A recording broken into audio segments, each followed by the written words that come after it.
Hello and welcome to the Roundtable Podcast. I am Shogun. Thank you to the live audience for joining me today and anybody joining us on Podcast Addict, Podbean, or YouTube.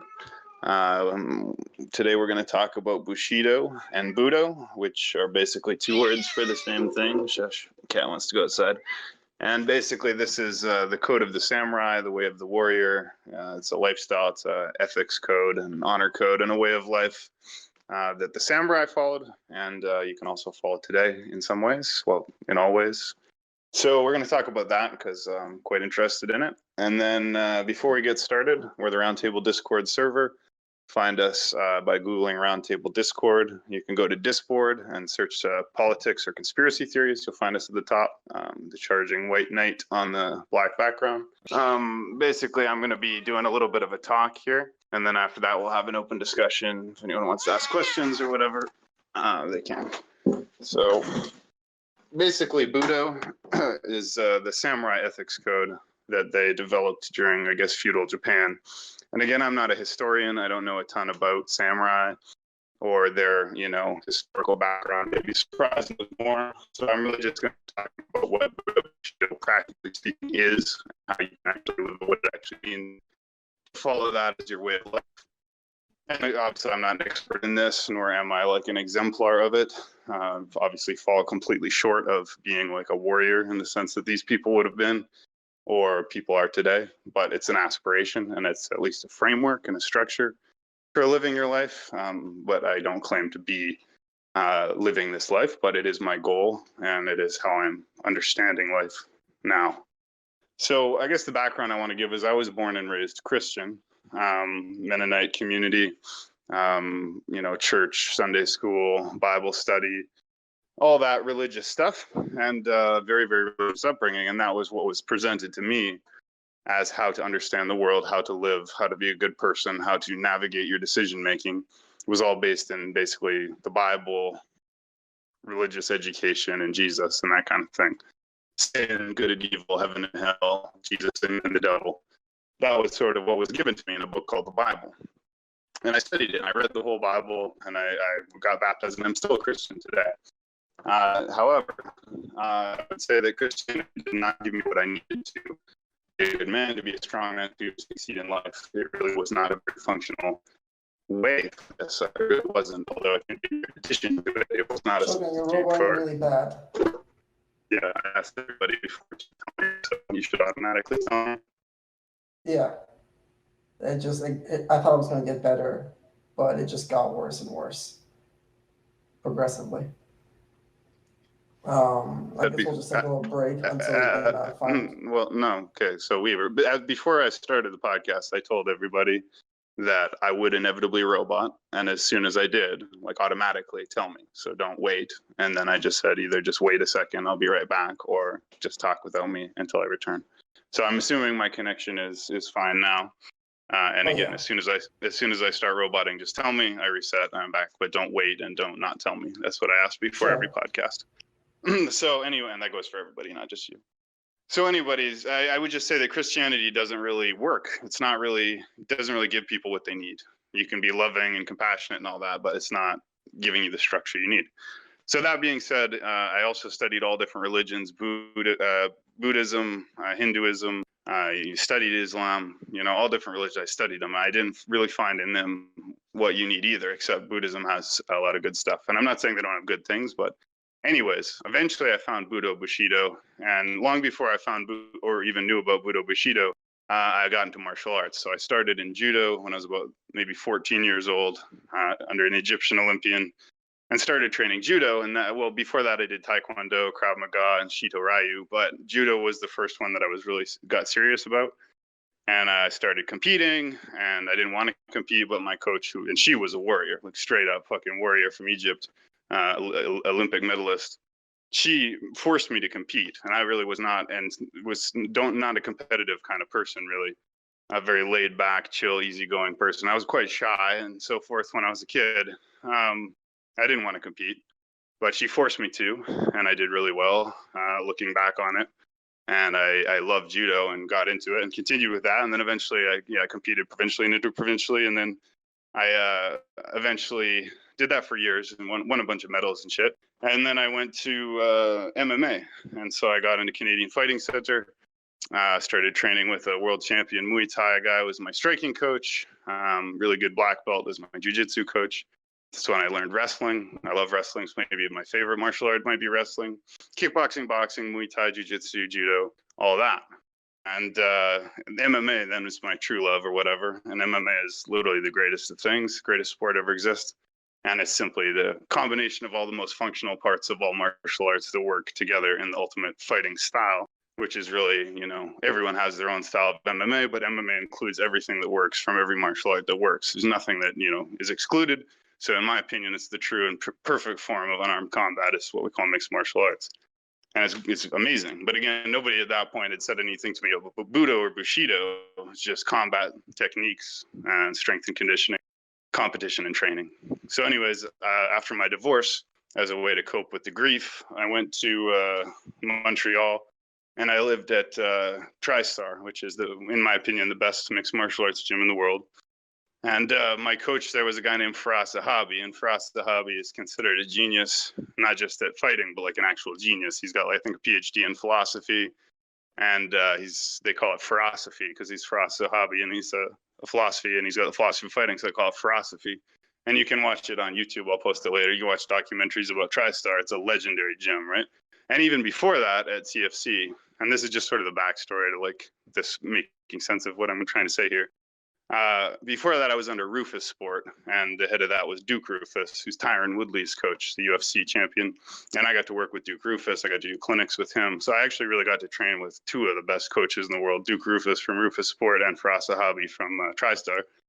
And I lived there in the dorms for quite a while, not as long as I should have, but and I just, wake up in the fighter dorms. You're living with UFC fighters and other aspiring fighters from around the world, and all you do is train. Everything's attached. There's a yoga studio, weightlifting gyms, and they have every possible kind of combat class there that's functional. And they have cages, so you can actually fight and spar in the cages like a UFC fight.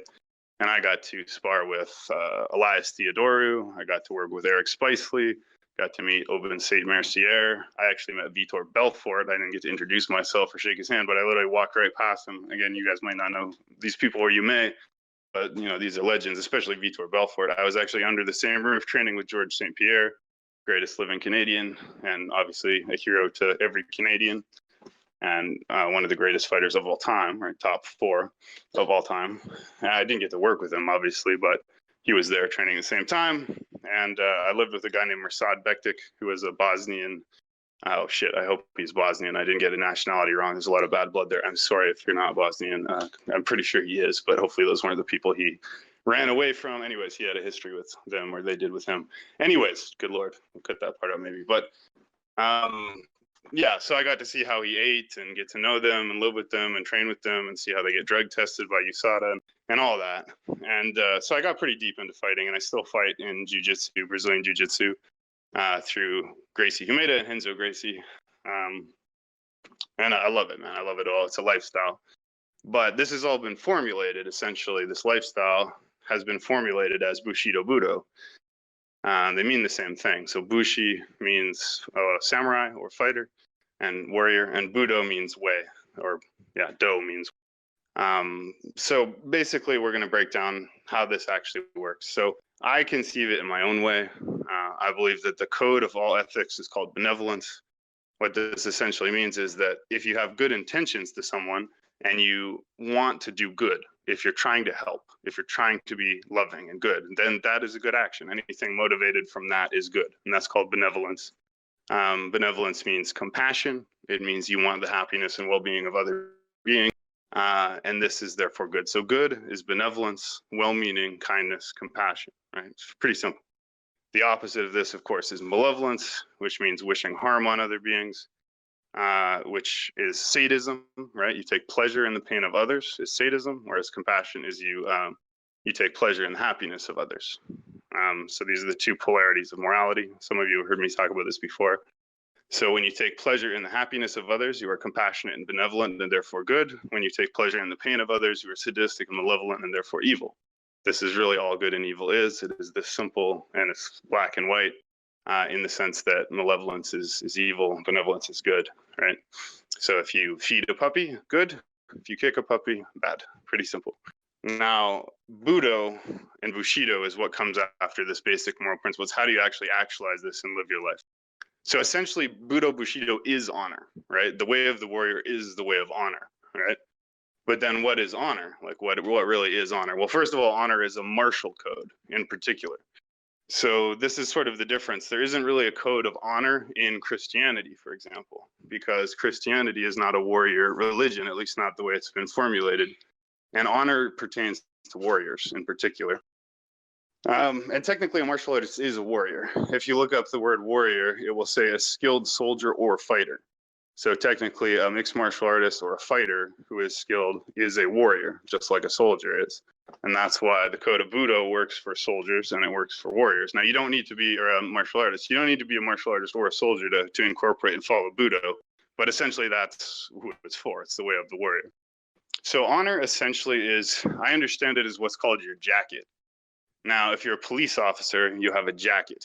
And this is your uniform that's given to you when you join the force, and you will wear it for your duration of your time as a cop. And anything bad you do will be pinned on your jacket. In other words, it's your reputation, it's your record, it's your history, it's how people see you, it's how people think of you, and it's the respect that you can or cannot legitimately claim for yourself. So that's your jacket. And we have the same thing in martial arts. So when I would join judo, I was given a gi, right? And it's like a heavy garment. The first one I had was probably white, but I've usually worn white and blue gis. And now I also have a black gi. And again, thanks for letting me get this all out. This is just my thoughts and things I wanted to articulate. So anyways, you get your blue gi or your white gi, and then that becomes essentially your jacket.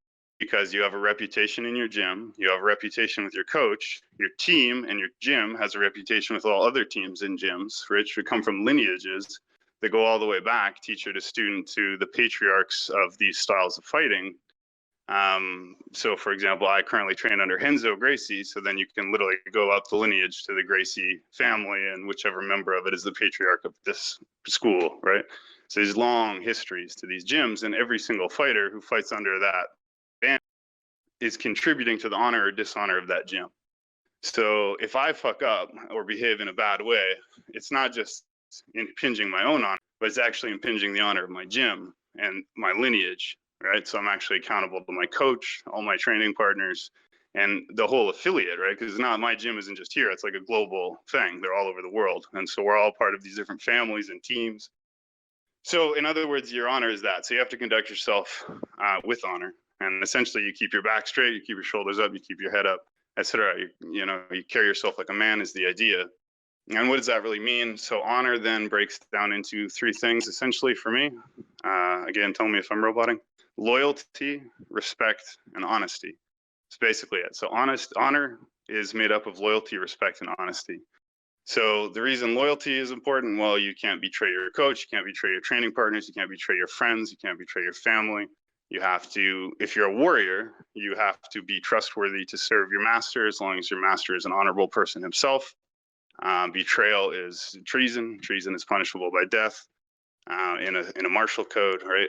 So loyalty is very important. Loyalty to your brothers in arms, loyalty to your family, to whoever you serve, your shogun if you're a samurai, your emperor if you're a shogun. You always have to serve someone essentially, legitimately. And there's hierarchies, right? So I have a coach, and above that, there's all the different belt levels. And that's where respect comes in. You show respect at every level. You show respect from the first time you step on the mat. In judo, you bow when you step into the room. You bow when you step onto the mat.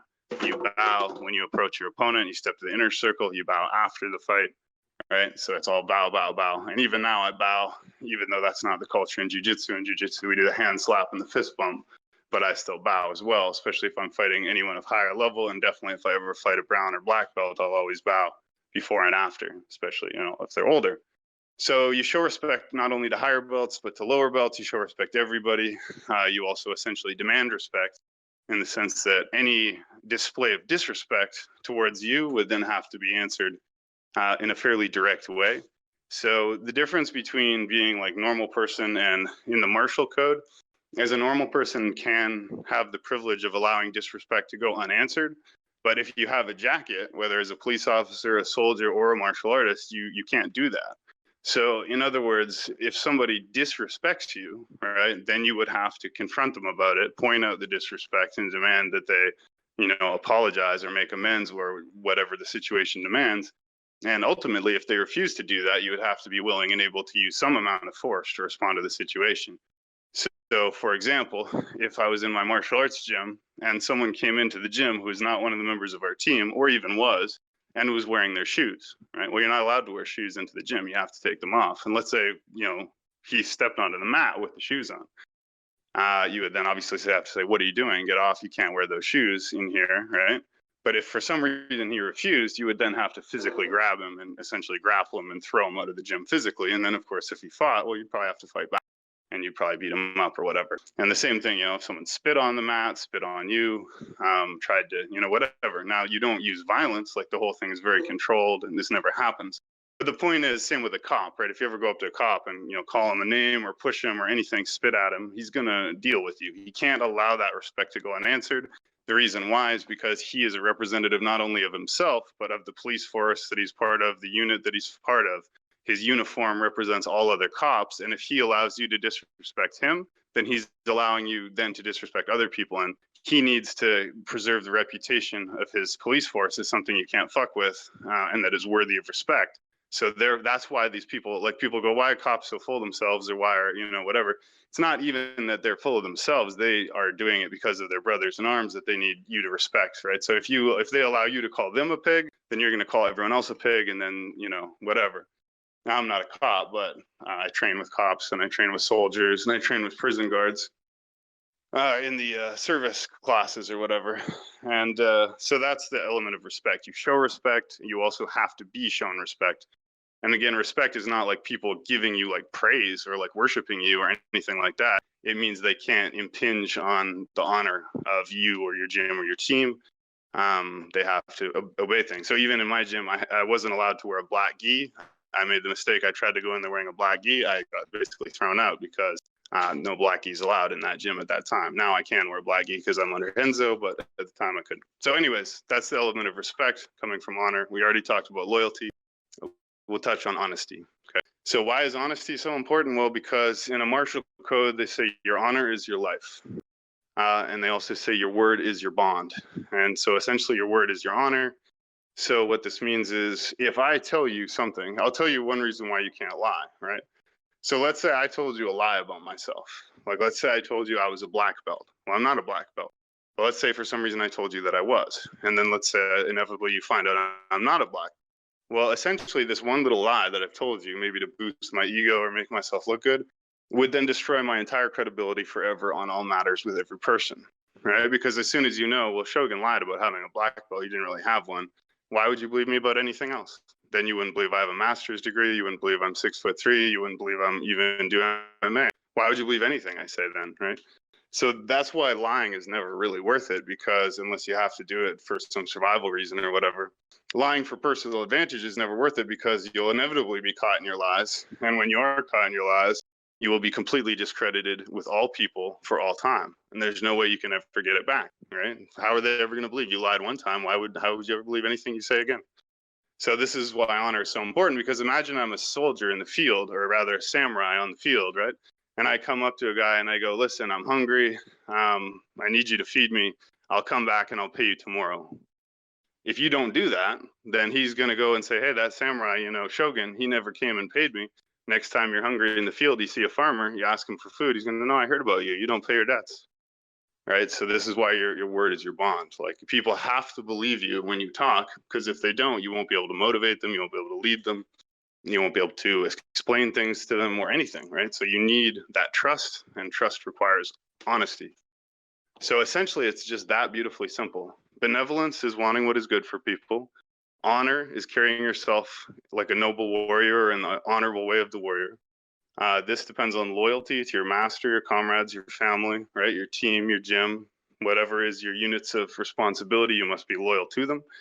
People have to know that if you're supposed to stand beside them, you will, that if you're supposed to show up for a certain mission, you will, and that you're not going to defect to the other side and be a traitor or betray them, right?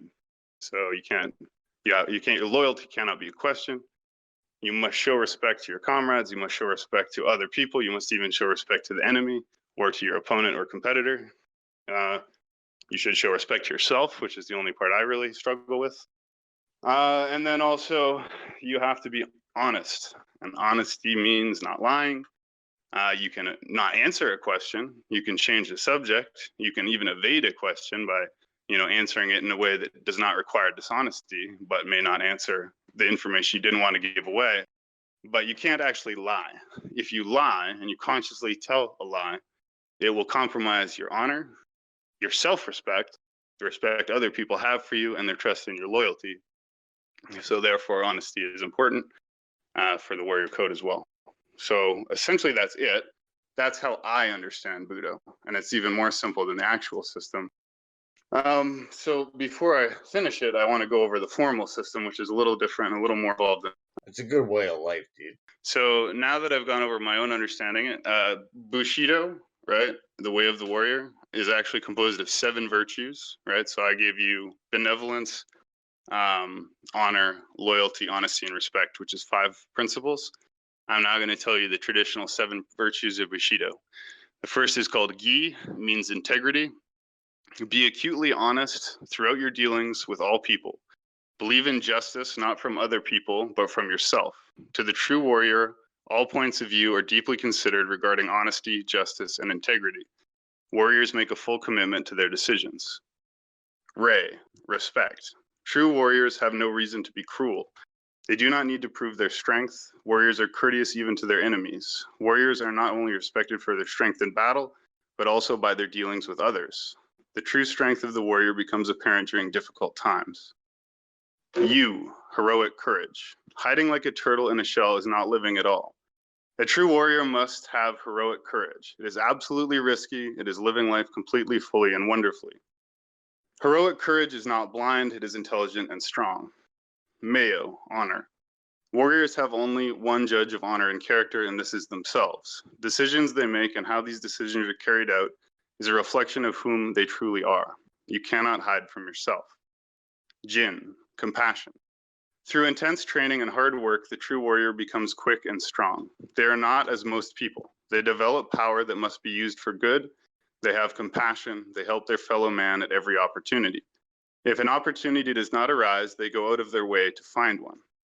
Makoto, honesty and sincerity. When warriors say that they will perform an action, it is good as done. Nothing will stop them from completing what they say they will do. They do not have to give their word. They do not have to promise. Speaking and doing are the same action. Chu, duty and loyalty. Warriors are responsible for everything that they have done and everything that they have said, and all of the consequences that follow. They are immensely loyal to all those in their care. To everyone that they are responsible for, they remain fiercely true. So those are the 7 principles of Bushido. Integrity, respect, heroic courage, honor, compassion, honesty and sincerity, duty and loyalty. So that essentially is all you need to know really to understand everything about Budo and Bushido. And this is kind of amazing, right? Because this code that I've just given here that I understand, I understand this concept pretty well, and it's livable and it's powerful and it works. I read the Bible, that thing took months and months to read, and it doesn't, again, it's not a competition between Budo, Bushido, and Christianity and the Bible, but I'm just saying the clarity, the conciseness of this system is remarkable. It only takes half an hour to understand everything there is to understand about it. Obviously, you have to apply it and think about it, meditate on it, and try and live it in a discipline.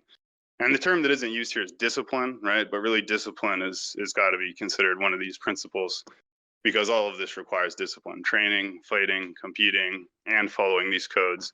It's all about discipline. And if you don't have discipline, it's very hard to follow these paths properly, which is why I have struggled, because I have lost my discipline in the last few years, but now I'm getting it back. So the point is, you can be a Christian as well, and many fighters and warriors are. In fact, they say there's no atheists in foxholes. You think at Mark Hunt, every time he knocks a dude out and walk away, KO. Thank you, Jesus. So, there's a lot of overlap between warriors and faith, and we're doing the Holy Warrior series in the Church of Camelot, roundtable Bible study thing. We talked about the armor of God. Sir Dougleton read a Bible study on this. So, this fits in well. And I always say my favorite Bible verse, right?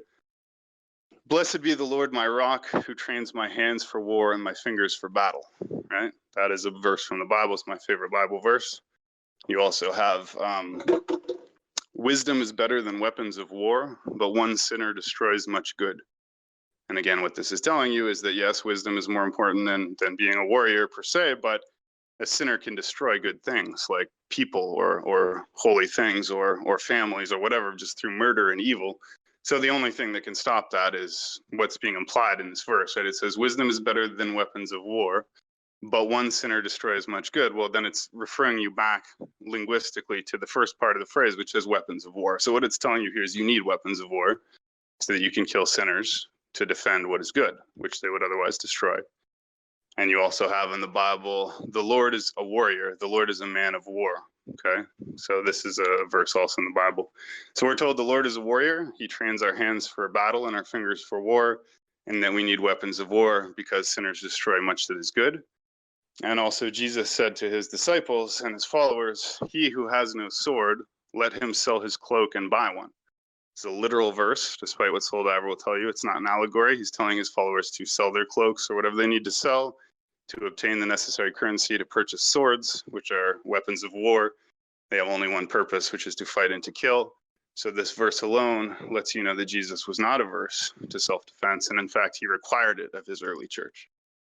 And obviously, if there were not warriors in the Christian cause, there would be no Christian faith today.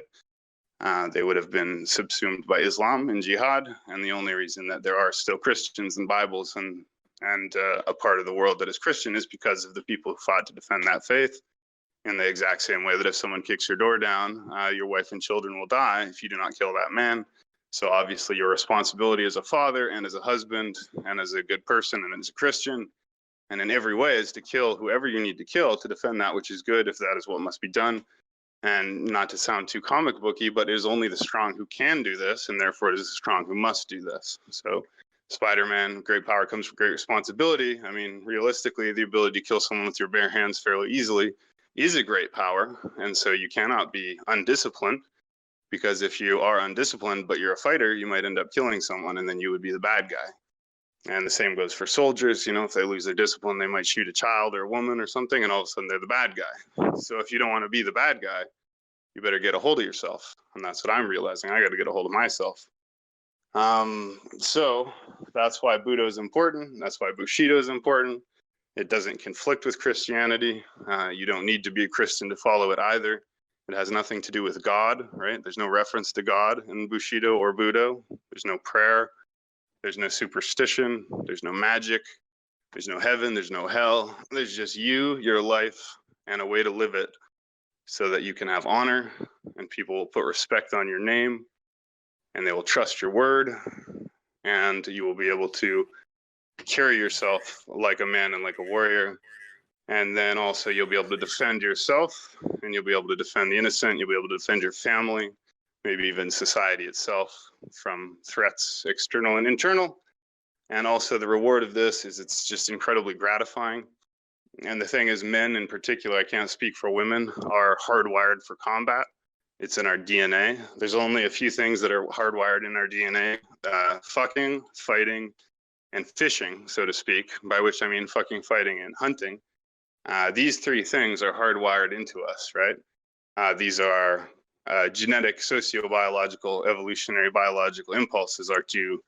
So just difference being, it's not so much eating, feeding, but it's the act of pursuing game and capturing it. So things, when you do them, millions of years of evolutionary instincts kick in and you feel alive and active and engaged in a way that no other activity can give you, right? So if you're hunting in the woods and you see a deer and you're crouched down, you got your gun pointed at it, your adrenaline is pumping, your heart is beating, you're keyed in. And if you shoot it and you kill that deer, you get this rush of euphoria. And again, I've never done this. I never fired a gun. I've never killed an animal. But, I know from talking to people and hearing them, you get this incredible rush of elation and euphoria because your evolutionary circuit has rewarded you for achieving that which preserves life, right? It preserves your life, it preserves your family's life, it preserves your children's life. It increases your evolutionary success chances greatly if you're a great hunter. So therefore, you're keyed up to reward yourself with a huge dopamine dump for this. Exact same way that if you manage to get the hot girl at the dance to go home with you and not all the other guys, you're going to get a huge dopamine dump. And if you defeat another man in unarmed combat, you're going to get a huge dopamine dump. And I can tell you from personal experience, someone who has done every different kind of drug, fighting is the best high I've ever had, for sure, for sure, for sure. Now, specifically winning, like if you win, that's great. If you choke somebody out or win a fight, it feels fucking incredible. You get like elated. You just feel on top of the world. You feel happy. You feel content. You feel exhilarated. You feel strong. You feel powerful. You feel confident. You feel amazing. And it lasts for hours, hours and hours. I mean, even more. If you win like a big tournament or something, you can feel about that, good about that, really for the rest of your life. But the actual elation lasts for many hours.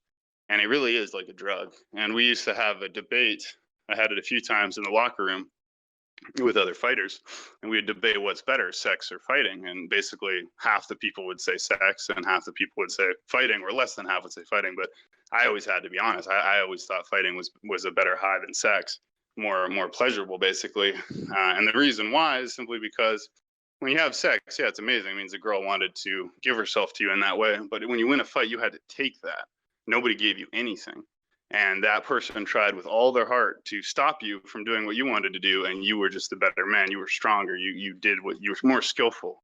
And so because you have to take it, nobody gives you anything. It doesn't require anyone to accept anything from you. You have to force yourself to succeed and force them to lose, right? And there's just something about this that is incredibly rewarding. And that's why, I pursue that like a drug. And when I don't have that, then I fall into actual drugs and alcohol as a substitute. So it can keep people on the right track. And for certain kind of people, it's the only thing that keeps them on that track. There's quite a few people like that. You can see them in the UFC, etc. Basically completely crazy people. And fighting is what keeps them in society, basically. And there's variations on that. I'm not that crazy, but it definitely helps me. So anyways, I basically wanted to elaborate this because it's something that's developed in my mind. The point is, it's a simple code. It is an honorable code. It's a practical code. And I believe if you add my principles of benevolence, even if you don't, it will make you a good person, like morally good. You'll treat people well. You'll treat yourself well, and you'll be strong. People, people talk about how Christians are kind of sort of weak seeming sometimes, and that may be a false impression, but sometimes it can be true. I mean, I grew up in a Mennonite community, and my Mennonites are pacifists, and that's why I'm not a Mennonite. Like, I grew up in that church, I grew up in that community, but they're pacifists. And I'm not a pacifist, because pacifism is just asking for your wife to get raped and your daughters to get killed. That's all pacifism is. Fuck that. If you're a pacifist, what are you telling me? You're not going to fight to defend your family? There's no honor in that whatsoever. So therefore, everyone should be a warrior, because you have at least your own life to defend, and probably you have at least one other person you care about that you would want to be able to defend. And another thing I realized with my ex, or if even more with a kid, the amount of shit that you invest, like the amount of love and concern that you invest into another human being when you love them, whether they're your wife or your daughter or your son, is enormous, and it's never ending, right? It's all your money goes into them. You feed them, you care for them, you clothe them, you bathe them. You put endless resources, emotional and financial and time, into other people. And any motherfucker can just kill those people in a second. They could just bottle your kid in the head. They could just kick your wife in the throat. They could just stab you on the bus, or slit your throat, or pull a gun out and blow your brains out. You might never know why. There might not be any reason why, right? So if you believe that life is peaceful and you don't need to fight and nobody's ever going to hurt you, you're wrong. The only reason anybody gets to live in this world is by killing anybody that tries to kill them. And if there's someone who does that job for you, then you're lucky. So that's all there is to that. But no, violence can happen anytime, anywhere, for any reason or for no reason at all. And, fortunately, it's not that common. You don't need to be fearful, but you do need to be able to defend people, because that's my point, right? All that resource, they take it away, and your own life too. They just take your own life away from you, right? You got to think about that. And I've been killed in the sense, right? I know what that's like. in the sense that I've been choked completely unconscious to the point of, basically death. And I'll just tell that story quickly, perhaps, and maybe that's a good place to end.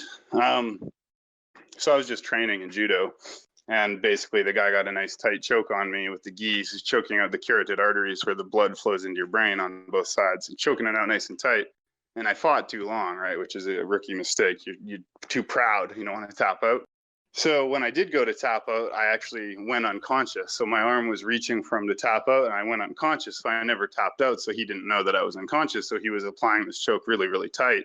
And, when you're trying to get a choke and the guy's not tapping, you apply it even tighter. You give everything you got. So he put this nasty, blood choke on me, and I went out and I couldn't tap out. And so I don't know how long he applied that after I was unconscious, but it only takes about 30 seconds for you to be forever gone. Like you'll be gone forever. After 30 seconds, you're not coming back.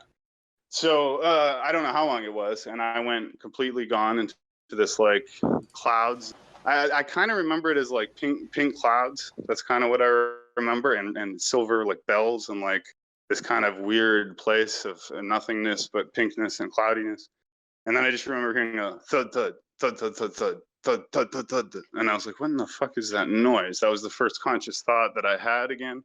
And it turned out what the sound was my whole body convulsing like a fish. Like I was just seizuring. I was having a seizure, basically. I was convulsing and flopping violently on the mat so that my whole body was slamming on the mat.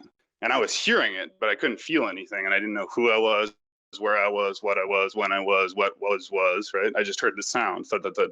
And then I woke up with my teacher, Shireen, slapping me in the face. Brown Egyptian woman, slapping me in the face, in the cheeks. And I was like, did you hear the bells? Did you hear the bells? And I was like, what? And she's like, did you hear the bells? And I was like, yeah, I heard the bells. And then she smiled.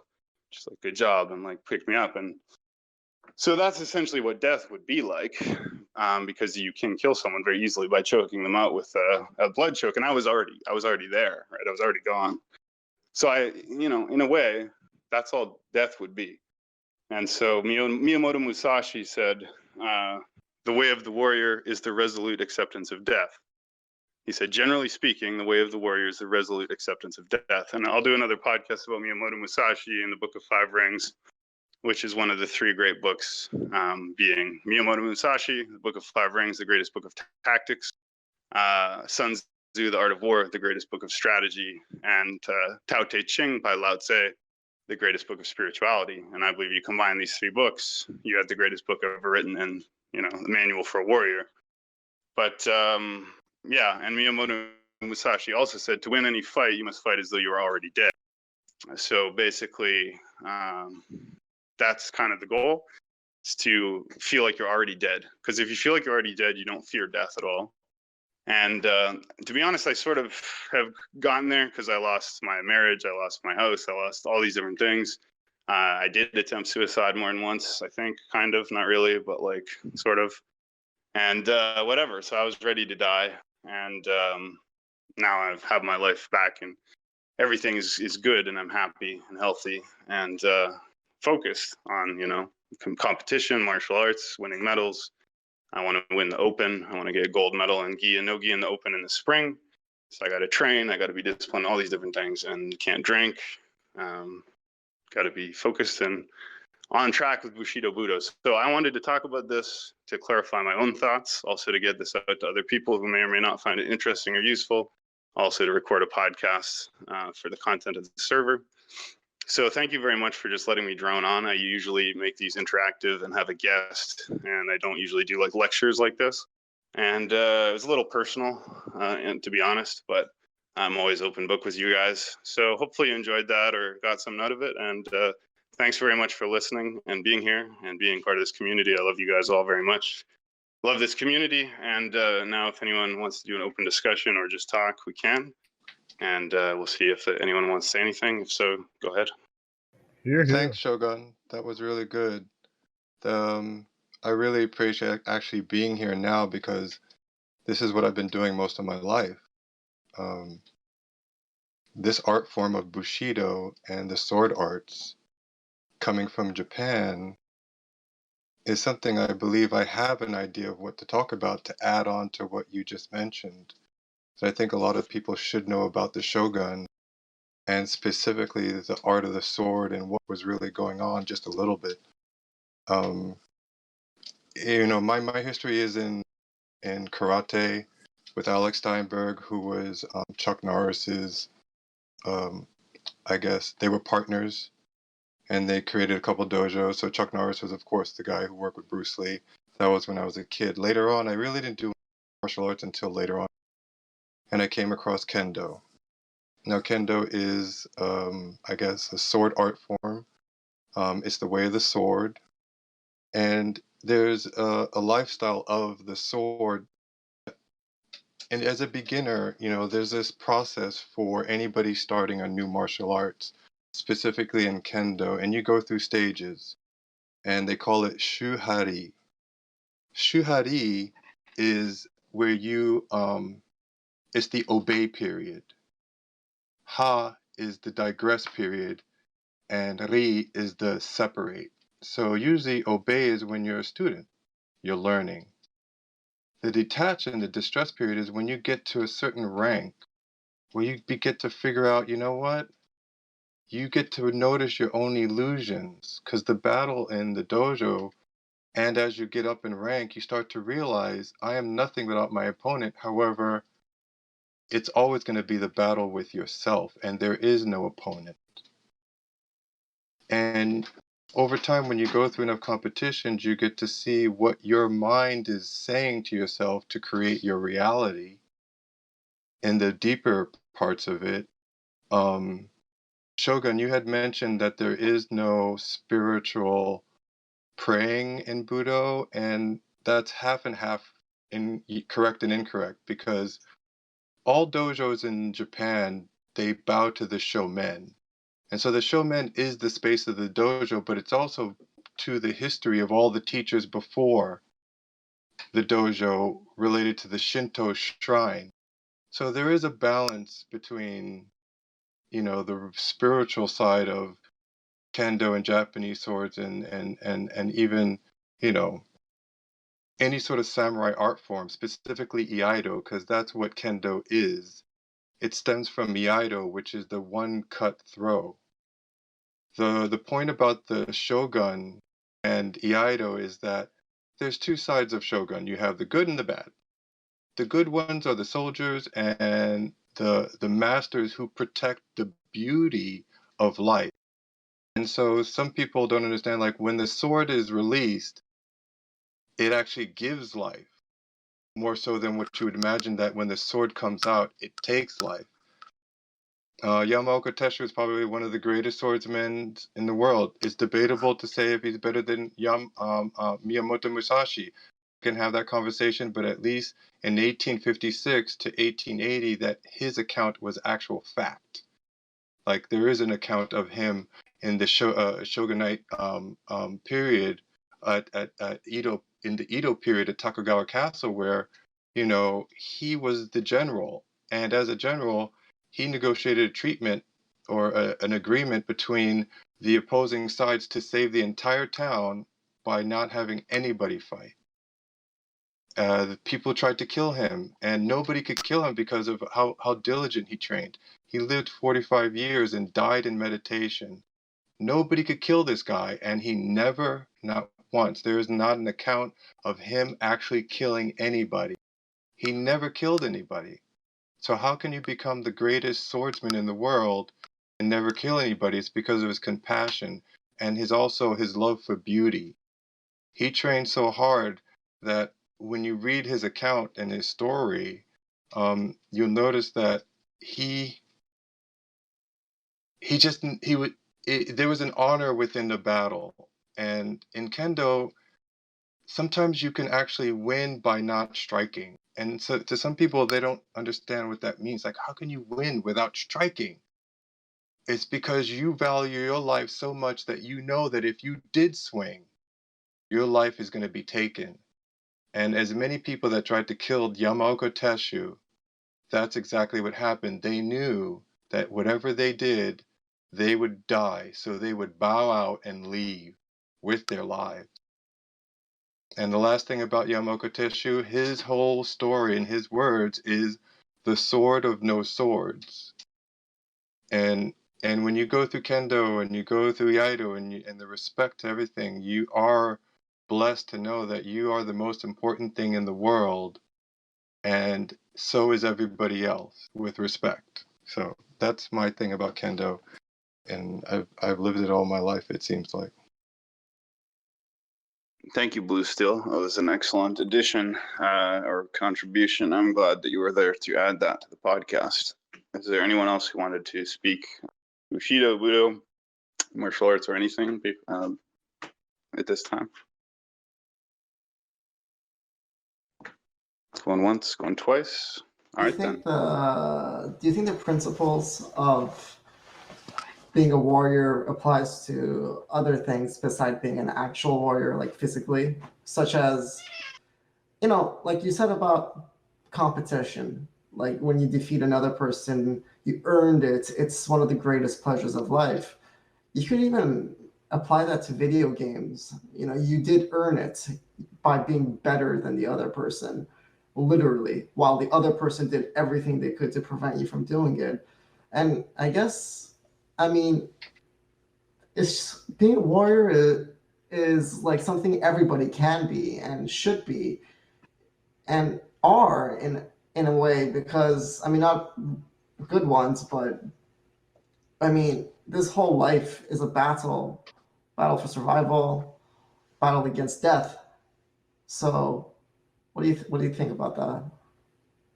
Yeah, actually, absolutely. And it must not have been as clear as I hoped to be, because I was trying to be explicit that Bushido is for everybody, right? So it's the way of the warrior, and a warrior technically is defined as a skilled soldier or fighter.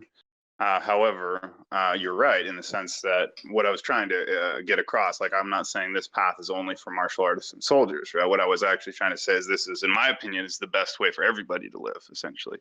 I think it's the ultimate philosophy. I think it's the most beneficent, benevolent, clear, forceful, powerful, useful, practical, tangible, understandable system of thinking and action. It doesn't require superstition. It doesn't require God. It doesn't require occultism. It doesn't require magic. It doesn't require anything that doesn't exist. It also doesn't defer anything to the afterlife. It's not like, oh, be good and don't do anything bad and go to heaven or whatever. It's about living in the here and now.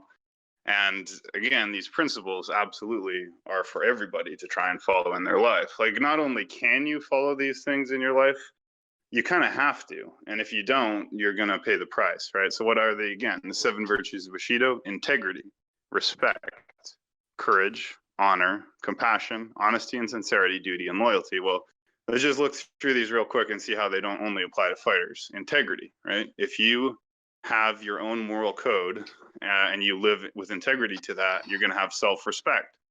Also, people are going to have trust and respect for you. Respect, well, you have to treat people with respect in your day-to-day life in order for them to respect you. You got to give respect, get respect. Doesn't matter if you're a fighter, if you're in a workplace, if you're in school, you should respect your professor. If you're in a workplace, you should respect your boss and coworkers. You should hold the door open for all ladies, show respect for everybody, right? Courage, well, you got to be brave because life is inherently scary, right? Even if you're not a warrior, you're still facing inevitable death. You could still get disease. You could still have any number of bad things happen to you or your loved ones, so you have to be courageous. Honor is basically behaving in such a way that if people knew the truth about you, you would not be ashamed of yourself. That's basically what honor is if people knew everything about you, your true behavior, your true self, then you wouldn't be ashamed of yourself. That's what it would be to truly be honorable. You'd be able to walk around naked, leave your diary open, and have your internet history visible for all to see. That would be true honor. I'm far from that, and I'm sure most of us are far from that. But truly honorable person would have no secrets, no need for any secrets, right? Because everything you do is honor. And that honestly is how we try and run this server, because as we know, it's under scrutiny. And so we conduct it in such a way that when people look into it, there will be only things of honor to it. So it will only bring us more honor. The more people look at it, they won't find anything bad, right? That's how we should try and live our lives. Compassion, you should care about other people. You should want the happiness of other beings. This goes back to benevolence. Compassion is feeding a stray cat, giving homeless person some money, and caring about your loved ones and other things. Compassion. Honesty and sincerity.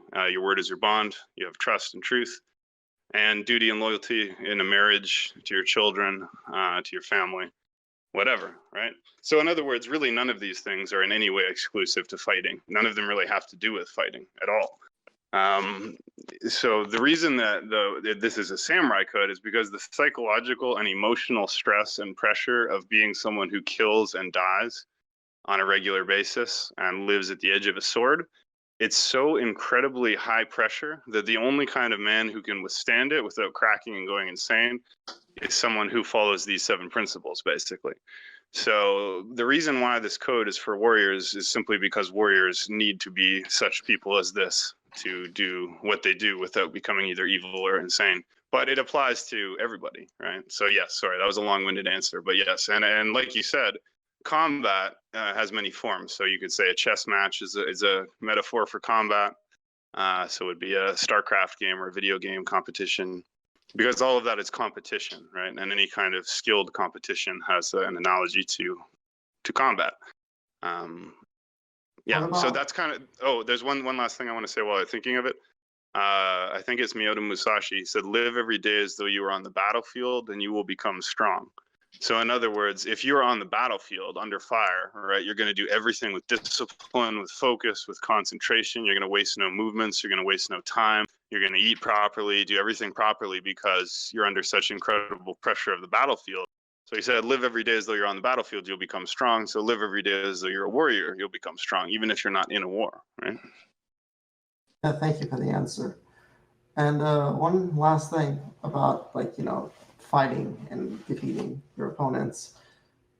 I think, like, one of the things that I do a lot is I try to compete with myself, so it's weird, but I mean, you can defeat yourself. Like, you can beat your own record, you can beat your own timing, you can beat your own, like, you can improve. Self-improvement is defeating your past self in a way, being better than breaking the records and destroying in a weird way, the old image. What do you think about that? Exactly right. Exactly right. I believe it's another Miyamoto Musashi quote. He said, "Today you defeat yourself of yesterday. Tomorrow you defeat stronger men." I think I'm getting the quote wrong, but he says, "Today you defeat yourself of yesterday. Tomorrow you defeat the stronger man." So basically, every day you compete against the person you were the day before, and if you're better than the person than what you did before. So if Shogun today could beat Shogun yesterday in a fight, then I'm just that incrementally better than I was yesterday. And if I keep beating that weaker version of myself, eventually I'll be able to beat the person who is currently stronger than me. And that essentially is the nature of training. And indeed, we have training partners, and we also have sparring partners, competition partners. But in a sense, you are your own opponent and your own training partner always, right? So for me, right, I'm a strong guy, I'm a talented fighter in as far as it goes. But I'm my own enemy, right? It's my drinking, it's the beer, it's the bad diet, it's not getting a good sleep, it's missing training practices, or whatever the case may be. That's what would defeat me ultimately, not an opponent, right? So, and that's the case for basically all fighters. I mean, look at John Jones, the greatest fighter that's ever lived, the greatest unarmed combat sports athlete the world has ever known. But he can't defeat himself, right? So he's, I think, faced more charges now, and he's always in trouble, and he's always losing his belts, and he's always got problems with drugs and alcohol and women, and he's the greatest fighter that ever walked the planet Earth, but he can't beat himself. So this is absolutely right. Thank you for reminding me of those very good points, Weaver. Oh, thank you. So it sounds like an innate, intimate relationship with death is beneficial. In other words, you're comfortable with death and you don't react with aversion to death, and being close to it mentally, physically, spiritually, in a manner of speaking, is only going to increase your personal strength. Very well said. Absolutely correct. Carlos Castaneda, the shaman guy, he used to say, well, actually his teacher, Don Juan, used to say, death is your advisor. And he used to say, keep death over your left shoulder. And what he meant is, imagine the Grim Reaper, right? The death is right behind you on your left side. The skull is right there behind you. If you just turned around, you would see the Grim Reaper. He said, keep the Grim Reaper right there and let death be your advisor. So at all times, I think, well, death is right behind me. So what should I do now? What should I do now? Death is always right behind me. So what should I do now? So it's quite an intense way to think about it. That's also, I just want to say, that's what's called a memento mori, which is people used to keep a skull around with them in their house. Memento mori meaning reminder of death. And I believe it is I can't remember, it's some secret society or military order. I can't remember which, but their motto is time flies, remember death. I can't remember what secret society or military order that is, but their motto is time flies, remember death. And just to reiterate, before I go back to my, let you have the mic back, just reiterating what Miyamoto Musashi said. He said, generally speaking, the way of the warrior is resolute acceptance of death. And he also said, in order to win a fight, you must fight as though you are already dead. So those two quotes kind of are exactly what you're pointing out. And I really like the way you said that, Ralph. I'm a huge fan of Carlos Castaneda, and I've read several of his books. So it's really cool that you can relate to that. Huge fan as well. The Gates of Dreaming really opened a lot of doors for me. I wanted to add some. Yeah, please. Yeah, I wanted to add something in regard to somebody was talking about video games and Bushido relationships. So the thing about video games is the one thing that video games and certain activities will always miss completely is that in order to attain some level in any sort of martial arts training, you have to have what is called Kiken Taichi, at least in Bushido or the art of the sword, and in Kendo, Ki is for energy, Ken is sword, and body is the. So Kiken Taichi is the mind, body, soul action of your movement against an opponent. Now, if you look at Kendo, you'll notice you'll see a lot of strikes, but there aren't any points. It's because there's something where that's so important about Kiken Taichi is that Kendo has to have a beauty. There's no beauty in the strike, and there's no technique, and there's no art to the form of you entering into the center to overcome the center. It's just hitting, then it's just swinging, then it's just boxing, and there's no art. But just by stepping in and just in without any of those formula, which video games are always going to miss, there is no body. You get to really get the flavor and the experience of why life is so important is because you receive as you give. Well, The video game. you can look at a lot of the martial arts nowadays, or even going back to the 1900s, and it's evolved. Obviously, it's become more comprehensive type striking scenario where there's a lot of mix of everything. Some of the best hand-picked areas of all the friggin' best, like Roman Greco wrestling, regular wrestling, Brazilian Jiu-Jitsu, and then you start mixing boxing on top of that, or even Taekwondo, and you start getting into the best backgrounds of some of the best fighters that have ever existed.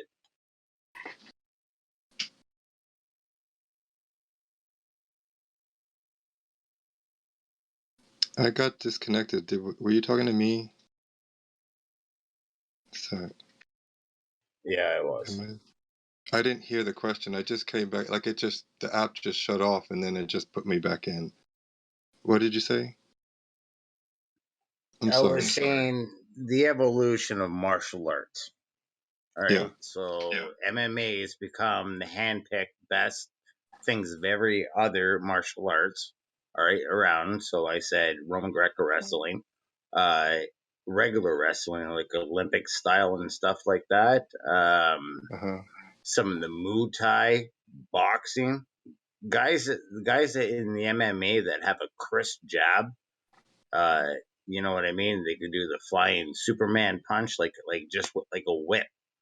You know what I mean? Like it's extended the martial arts period. The ideology behind it should never change. The style should always be like, what is it? Don't be the glass, become be the water. So if you pour it into a multi-dimensional glass, be the water. Be able to absorb the shape.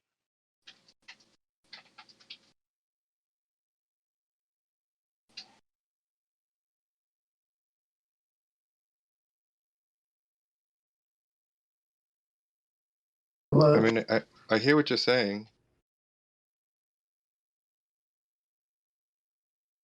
I'm not sure what else I can add other Well, than I'm just saying, just don't limit yourself to one style, right? yeah, Be oh a yeah, jack of all trades. yeah. I guess in the world of Kendo, it's not just the art form; it's a way of life. So that's why it's never in the Olympics.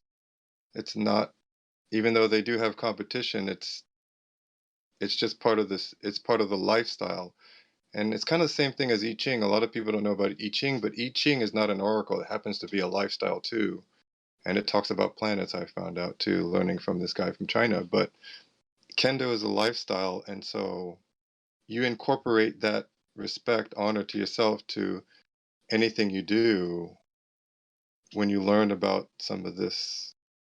I guess the essence of the Bushido, you carry it to other systems.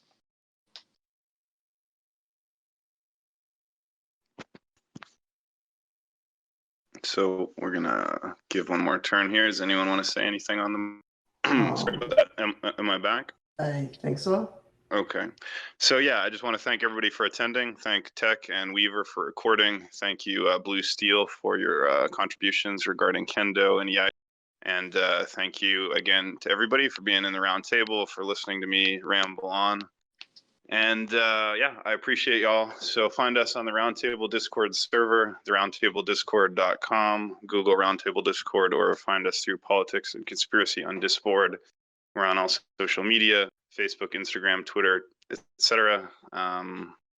Yeah, man.